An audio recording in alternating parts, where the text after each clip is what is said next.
সুপ্রিয় চিকিৎসকবৃন্দ, কেমন আছেন সবাই? আশা করছি সকলেই ভালো আছেন, সুস্থ আছেন। নিউরন মেডিকেল একাডেমির 5 মিনিটস সানশাইনে আপনাদের সবাইকে স্বাগত জানাচ্ছি। আমি ডাক্তার অর্ণব বক্সী। তো আমি 5+ মিনিটস এজন্যই বলছি, কারণ আজকে আমরা যে টপিকটা নিয়ে ডিসকাস করতে যাচ্ছি সেটা একটু সময় বেশি লাগতে পারে। তো আজকে আমরা যে টপিকটা আলোচনা করছি, that is blood supply of brain and stroke along vascular territory, that is anterior cerebral artery, middle cerebral artery এবং পোস্টেরিয়র সেরেব্রাল আর্টারি। চলুন আমরা কথা না বাড়িয়ে শুরু করি। প্রথমে আমরা পড়তে যাচ্ছি ব্লাড সাপ্লাই অফ ব্রেন, অর্থাৎ আমাদের মেইন 3টা ব্লাড ভেসেল সম্পর্কে, যেটা রেসিডেন্সি বা ডিপ্লোমা পরীক্ষার জন্য খুবই গুরুত্বপূর্ণ। 2-1 বছর পর পরই এখান থেকে প্রশ্ন আসে। আমরা এই ছবিটা খেয়াল করি। এখানে 3টা সারফেস দেখানো হয়েছে। প্রথমে যেটা, that is superolateral surface, then medial surface and next inferior surface. এখন আমরা অ্যান্টেরিয়র বা সুপেরোল্যাটেরাল সারফেসে যদি খেয়াল করি, তাহলে আমরা দেখব যে মেজরিটি কিন্তু সাপ্লাই আসছে আমাদের মিডল সেরিব্রাল আর্টারি থেকে। কালার কোডটা একটু খেয়াল করুন। ছবিটা আমি নিয়েছি ফার্স্ট এইড থেকে। তো সুপেরোল্যাটেরাল সারফেসের মেজরিটি ব্লাড সাপ্লাই আসছে মিডল সেরিব্রাল আর্টারি থেকে, except a narrow strip about 2 centimetre along superior and medial border of superolateral surface. অর্থাৎ উপরের এই যে পোর্শনটা, এই জায়গাটায় সাপ্লাই দিচ্ছে আমাদের অ্যান্টেরিয়র সেরেব্রাল আর্টারি। বাকি যতটুকু থাকছে, অর্থাৎ পোস্টেরিয়র যে পোর্শনটা, that involves inferior temporal gyrus and occipital lobe, সেখানে সাপ্লাই দিচ্ছে পোস্টেরিয়র সেরেব্রাল আর্টারি। এবার আমরা চলে আসি মিডিয়াল সারফেস। মিডিয়াল সারফেসে আমাদের মেজরিটি সাপ্লাই আসছে অ্যান্টেরিয়র সেরেব্রাল আর্টারি দিয়ে। বাকি যতটুকু আছে তার ভিতরে ইনফিরিয়র টেম্পোরাল জাইরাস এবং অক্সিপিটাল পোর্শনটা একইভাবে সাপ্লাই দিচ্ছে আমাদের পোস্টেরিয়র সেরেব্রাল আর্টারি। অন্যদিকে দেখুন, আমাদের টেম্পোরাল পোল, সেই জায়গাটায় সাপ্লাই দিচ্ছে মিডল সেরেব্রাল আর্টারি। এবার আমরা চলে আসি ইনফিরিয়র সারফেসে। সেখানে মেজরিটি ব্লাড সাপ্লাই আসছে কিন্তু পোস্টেরিয়র সেরেব্রাল আর্টারি থেকে। বাকি যতটুকু আছে, অর্থাৎ অরবিটাল সারফেস, তার মিডিয়াল 1/3 সাপ্লাই দিচ্ছে, মিডিয়াল 2/3, সেখানে অ্যান্টেরিয়র সেরেব্রাল আর্টারি। অন্যদিকে ল্যাটেরাল 1/3 সাপ্লাই আসছে মিডল সেরেব্রাল আর্টারি দিয়ে। অর্থাৎ আমরা যদি একটু খেয়াল করি, সুপেরোল্যাটেরাল সারফেসে major supply middle cerebral artery, medial সারফেসে মেজরিটি সাপ্লাই আসছে অ্যান্টেরিয়র সেরেব্রাল আর্টারি দিয়ে, এবং ইনফিরিয়র সারফেসে আসছে মেইনলি পোস্টেরিয়র সেরেব্রাল আর্টারি দিয়ে। অর্থাৎ 3টা সারফেসে আমাদের প্রিডোমিনেন্ট ব্লাড ভেসেল কিন্তু একটা, যেটা ডিফারেন্ট প্রত্যেকটাতে। যাই হোক, এবার আমরা নেক্সট ছবিটায় চলে যাই। এখানেও আমাদের ব্লাড ভেসেলটাতে দেখানো হয়েছে, বাট এখানে আমাদের সার্কেল অফ উইলিসটা most important. Circle of Willis কিভাবে ফরমেশন হয়ে থাকে এটা আমরা নিশ্চয়ই ইতোমধ্যে পড়েছি, এখান থেকে প্রশ্ন আসে। বাট এরপর আমাদের একটা জায়গা সম্পর্কে একটু জানতে হবে, সেটা হচ্ছে ভার্টিব্রাল আর্টারি এবং ব্যাজিলার আর্টারি। 2-1 প্রশ্ন এসেছে যে ভার্টিব্রাল আর্টারি কিসের ব্রাঞ্চ। সো আমরা যদি একটু খেয়াল করি যে আমাদের যে আর্চ অফ অ্যাওর্টা, সেখানে 3টা ব্রাঞ্চ ছিল। আমরা সকলেই জানি যে BCS দিয়ে মনে রাখতাম, অর্থাৎ brachiocephalic trunk, left common carotid এবং লেফট সাবক্লেভিয়ান। সো এই যে আমাদের ব্রাকিওসেফালিক ট্রাঙ্ক, সেখান থেকে আবার 2টা ব্রাঞ্চ আসছে, অর্থাৎ রাইট কমন ক্যারোটিড এবং রাইট সাবক্লেভিয়ান। সো দুই দিকে আমাদের 2টা সাবক্লেভিয়ান, এই যে সাবক্লেভিয়ান থেকে আমাদের 2টা ভার্টিব্রাল আর্টারি চলে আসছে, যে ভার্টিব্রাল আর্টারিটা আলটিমেটলি এখানে দেখানো হয়েছে।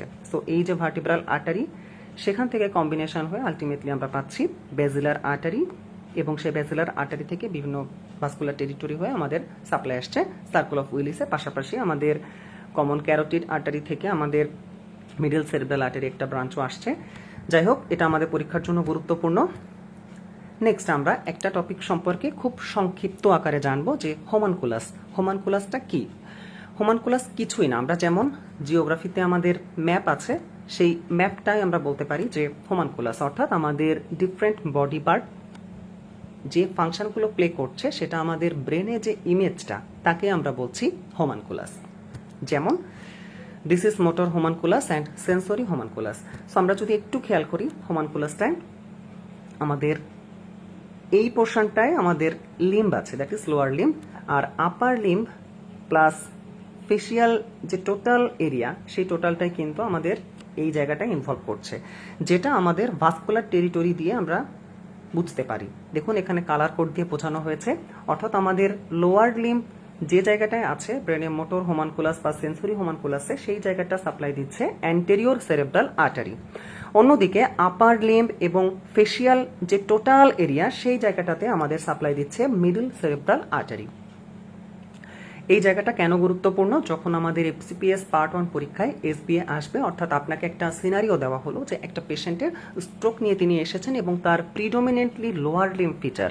সো সেক্ষেত্রে আমরা কিন্তু ডায়াগনোসিস করব anterior circulation stroke, that is anterior cerebral artery stroke.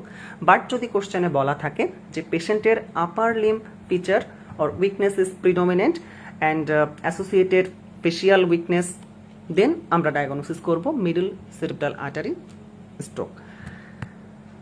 এবার আমরা সেই এসবিএ পোর্শনে আসছি, that is stroke along vascular territory. প্রথমে আমরা দেখব anterior circulation stroke. Anterior circulation বলতে আসলে বোঝানো হয় আমাদের অ্যান্টেরিয়র সেরেব্রাল আর্টারি এবং মিডল সেরেব্রাল আর্টারি। তার ভিতরে মিডল সেরেব্রাল আর্টারিটা আমরা একটু প্রথমে দেখব। এখানে মিডল সেরেব্রাল আর্টারি যে জায়গাগুলো সাপ্লাই দেয় আমরা কিন্তু ইতোমধ্যে পড়ে এসেছি, অর্থাৎ সুপেরোল্যাটেরাল সারফেসের মেজরিটি সাপ্লাই আসছে মিডল সেরেব্রাল আর্টারি থেকে, যেটা ফ্রন্টাল লোবের একটা পোর্শন সাপ্লাই দিচ্ছে, প্যারাইটাল লোবের মেজরিটি সাপ্লাই দিচ্ছে মিডল সেরেব্রাল আর্টারি, পাশাপাশি টেম্পোরাল লোবের। অন্যদিকে টেম্পোরাল পোলটাতে কিন্তু সাপ্লাই আসে, পাশাপাশি বেসাল গ্যাংলিয়ার একটা পোর্শনে সাপ্লাই দিচ্ছে আমাদের মিডল সেরেব্রাল আর্টারি। এই জায়গাগুলো আমরা একটু খেয়াল রাখবো, মাঝে মধ্যে প্রশ্ন চলে আসতে পারে যে কোন কোন লোবে সাপ্লাই আছে। নেক্সট আমরা এটা অলরেডি ডিসকাশন করেছি, সো এটা আমাদের জন্য সহজ। দেখুন আমরা দেখে এসেছি যে আমাদের এই যে টোটাল এরিয়াটা সাপ্লাই আসছে কিন্তু মিডল সেরেব্রাল আর্টারি দিয়ে। সো আমাদের যদি মিডল সেরেব্রাল আর্টারিতে কোনো ইনফার্কশন হয়ে থাকে, সেক্ষেত্রে আমাদের পেশেন্টের আপার এক্সট্রিমিটি প্যারালাইসিসটা বেশি থাকবে, ফেশিয়াল ড্রপ থাকবে, পাশাপাশি অপোজিট সাইডে, অর্থাৎ আমরা জানি যে আমাদের left side of cerebrum controls the right side of the body and vice versa. So যদি পেশেন্টের লেফট সাইডে লেশন হয়ে থাকে, সেক্ষেত্রে রাইট সাইডের উইকনেস থাকবে, সেন্সরি লস এবং মোটর লস থাকবে, পাশাপাশি লোয়ার লিম্বের ফিচার থাকবে না, আর থাকলেও সেটা খুবই কম, কারণ এই জায়গাটায় সাপ্লাই দিচ্ছে আমাদের অ্যান্টেরিয়র সেরেব্রাল আর্টারি। পাশাপাশি আমরা কিন্তু দেখে এসেছি যে এই টোটাল জায়গাটাতে সাপ্লাই দিচ্ছে আমাদের মিডল সেরেব্রাল আর্টারি, অর্থাৎ সেটা কিন্তু আমাদের যে ব্রডম্যান এরিয়ার দুইটা important portion, that is Broca's area এবং ভার্নিক্স এরিয়া, দুইটাকেই ইনভলভ করে। অর্থাৎ আমাদের Brodmann area, Broca's, that is 44 and 45, সেটা যেমন ইনভলভমেন্ট হচ্ছে আমাদের মিডল সেরেব্রাল আর্টারি স্ট্রোকে, পাশাপাশি ভার্নিক্স এরিয়া, দ্যাট ইজ ব্রডম্যান 22, 39, 40, এটাও কিন্তু ইনভলভ হচ্ছে। বাট এক্ষেত্রে একটা কথা আছে, আমাদের মোস্টলি আমরা জানি যে সকলে আমরা রাইট হ্যান্ডেড, সো আমাদের লেফট সাইড প্রিডোমিনেন্ট থাকে ব্রেনের। সো যদি পেশেন্টের লেফট সাইডে যদি লেশন হয়ে থাকে এবং পেশেন্ট রাইট হ্যান্ডেড হয়ে থাকে, অর্থাৎ ডোমিনেন্ট হেমিস্ফেয়ারে যদি ইনভলভমেন্ট হয়ে থাকে, সেক্ষেত্রে আমরা পেশেন্টের অ্যাসোসিয়েটেড অ্যাফাসিয়া পাবো। সেটা হতে পারে মোটর অ্যাফাসিয়া, সেন্সরি অথবা গ্লোবাল অ্যাফাসিয়া। বাট যদি নন ডোমিনেন্ট সাইটে হয়, সেক্ষেত্রে আমরা এটা পাবো না।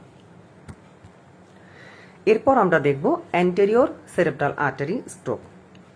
সো অ্যান্টেরিয়র সেরেব্রাল আর্টারি কোন কোন সাইটে সাপ্লাই দেয় এটা আমাদের ইতোমধ্যে পরিচিত, অর্থাৎ মিডিয়াল সারফেসের মেজর পোর্শনে সাপ্লাই দিচ্ছে, পাশাপাশি সুপেরোল্যাটেরাল সারফেসের এই যে আপার পোর্শনটায় সাপ্লাই দিচ্ছে আমাদের অ্যান্টেরিয়র সেরেব্রাল আর্টারি, যেটা আমরা একটু আগে দেখে এসেছি। সো ফ্রন্টাল লোবের একটা বড় অংশ সাপ্লাই আসছে কিন্তু আমাদের অ্যান্টেরিয়র সেরেব্রাল আর্টারি দিয়ে। সো ফ্রন্টাল লোবের যে ফাংশনগুলো, that is judgement, impulse control, behaviour, এই অ্যাসোসিয়েশনগুলো যদি আমরা পাই, সেক্ষেত্রে আমরা চিন্তা করব যে এটা অ্যান্টেরিয়র সেরেব্রাল আর্টারি ইনভলভমেন্ট হতে পারে। পাশাপাশি আমরা মোটর হোমানকুলাসটাও দেখে এসেছি, সো এটা আমাদের জন্য খুবই সহজ। এখন যদি পেশেন্টের বলা থাকে যে স্ট্রোকের পর তার লোয়ার লিম উইকনেসটা প্রিডোমিনেন্টলি হয়েছে, সেক্ষেত্রে আমরা বুঝবো যে এক্ষেত্রে ডায়াগনোসিস হতে যাচ্ছে অ্যান্টেরিয়র সেরেব্রাল আর্টারি অক্লুশন। এরপর আমরা পোস্টেরিয়র সার্কুলেশনটা সম্পর্কে একটু জানবো, বাট এখানে আমরা কেবল পোস্টেরিয়র সেরেব্রাল আর্টারি নিয়ে ডিসকাস করব। পোস্টেরিয়র সেরেব্রাল আর্টারি সাপ্লাই দিচ্ছে আমরা জানি যে মিডিয়াল সারফেসের একদম বাইরের পার্টটা, দ্যাট ইজ অক্সিপিটাল লোব এবং ইনফিরিয়র টেম্পোরাল জাইরাসটা, সেই একইভাবে আমাদের সুপেরোল্যাটেরাল সারফেসেও সেম এরিয়াতে এরা সাপ্লাই দিচ্ছে, যার জন্য যদি এখানে লেশন হয়ে থাকে সেক্ষেত্রে টেম্পোরাল লোব এবং অক্সিপিটাল লোবের কিছু ফাংশন ইম্পেয়ারমেন্ট হয়ে থাকবে। এবং most commonly Brodmann's area 17 that is visual কর্টেক্সের এই যে প্রিডোমিনেন্ট এরিয়া সেটাও কিন্তু ইনভলভমেন্ট হয়ে থাকে আমাদের পিসিএ ইনভলভমেন্ট হয়ে থাকলে।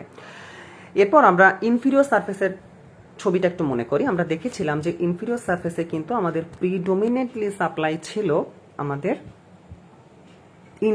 পোস্টেরিয়র সেরেব্রাল আর্টারি দিয়ে। সো আমাদের পোস্টেরিয়র সেরেব্রাল আর্টারিতে যদি লেশন হয়ে থাকে সেক্ষেত্রে আমরা দেখলাম যে ভিজুয়াল কর্টেক্সে ইনভলভমেন্ট হচ্ছে। সো ভিজুয়াল কর্টেক্সে যদি ইনভলভমেন্ট হয়ে থাকে, সেটা যদি হয়ে থাকে পেশেন্টের রাইট সাইডে বা লেফট সাইডে যদি হয়ে থাকে সেক্ষেত্রে কি হবে, আমরা তখন কিন্তু কন্ট্রাল্যাটারাল হোমোনাইমাস হেমিয়ানোপিয়া।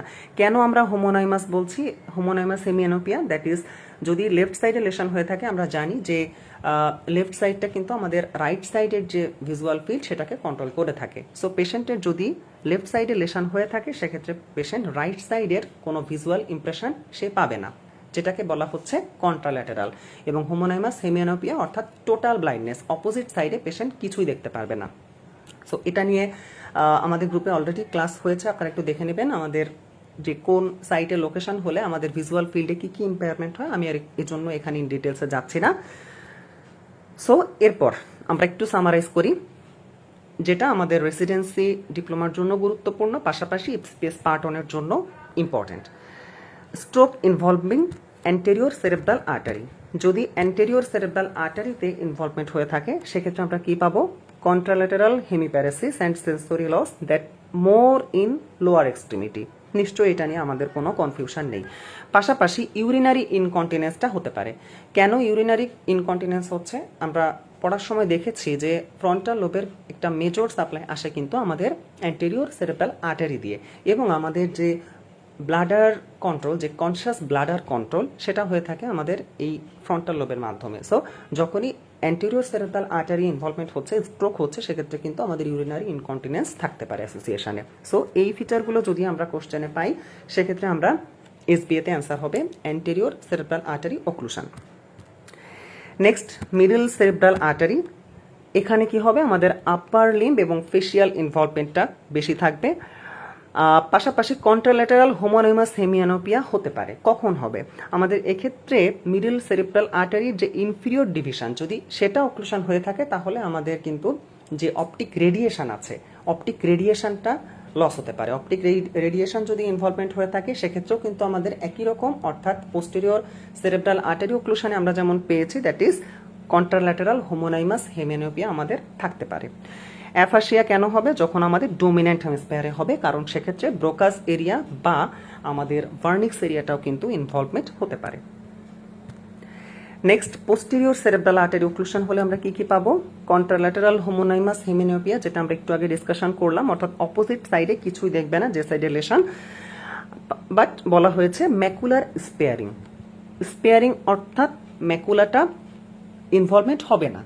কেন, কারণ ম্যাকুলাতে আমরা জানি যে ডুয়াল ব্লাড সাপ্লাই আছে, একটা আসছে পোস্টেরিয়র সেরেব্রাল আর্টারি থেকে, পাশাপাশি আসছে কিন্তু আমাদের মিডল সেরেব্রাল আর্টারি থেকে। যেহেতু মিডল সেরেব্রাল আর্টারি থেকে একটা ডুয়াল সাপ্লাই আসছে, যার জন্য ম্যাকুলাটা স্পেয়ার করে যাবে।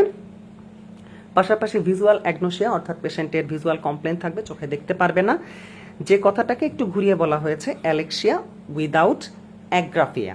অ্যালেক্সিয়া মানে কি, যে পেশেন্ট দেখতে পারবে না, পড়তে পারবে না, যেহেতু তার ভিজুয়াল ইম্পেয়ারমেন্ট আছে, ভিজুয়াল অ্যাগনোসিয়া আছে, যার জন্য তার অ্যালেক্সিয়া থাকবে। বাট অ্যাগ্রাফিয়া অর্থাৎ পেশেন্টের লিখতে কিন্তু কোনো প্রবলেম হবে না, কারণ তার বাকি সাইডগুলো ওকে আছে, তার কেবল পোস্টেরিয়র সেরেব্রাল আর্টারি যেটা আমাদের ভিজুয়াল কর্টেক্সকে ইনভলভ করেছে, যার জন্য অ্যালেক্সিয়া থাকবে কিন্তু অ্যাগ্রাফিয়া থাকবে না। সো এই ছিল আমাদের আজকের ডিসকাশন। আমাদের আপকামিং যে ব্যাচটা আসছে ইন্টেন্সিভ কেয়ার ব্যাচ 3, তারই সৌজন্যে আমাদের আজকের এই ক্লাসটা। তো আপনারা আমাদের এই ব্যাচে যুক্ত হয়ে যান। আমরা চেষ্টা করব যে আপনাদের সর্বোচ্চ সাপোর্টটা দেওয়ার, এবং আপনারা যারা আমাদের সাথে যুক্ত হবেন আশা করছি আসন্ন রেসিডেন্সি পরীক্ষা বা আসন্ন এফসিপিএস পার্ট 1 পরীক্ষায় কাঙ্ক্ষিত সাফল্য অর্জন করতে পারবেন। সবাই ভালো থাকবেন, সুস্থ থাকবেন, আর অবশ্যই নিউরন মেডিকেল একাডেমির সাথেই থাকবেন। ধন্যবাদ সবাইকে।